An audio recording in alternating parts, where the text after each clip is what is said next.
Changing the language in a Tidal app is a straightforward process. Follow these steps to adjust the language settings to your preference. Step 1. Open the Tidal app. Launch the Tidal app on your device.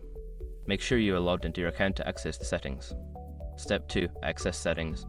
Navigate to the settings menu. This is usually found by tapping on your profile icon or the gear icon, typically located in the top corner of the screen. Step 3. Find language options. Scroll through the settings menu until you find the language options. This may be labeled as language or app language.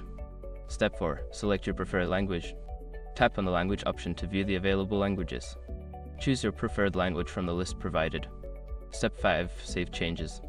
After selecting your desired language, confirm your choice if prompted. The app may automatically refresh to apply the new language settings. Now you can enjoy using the Tidal app in your preferred language. If you have any issues, consider checking the app's help section for further assistance.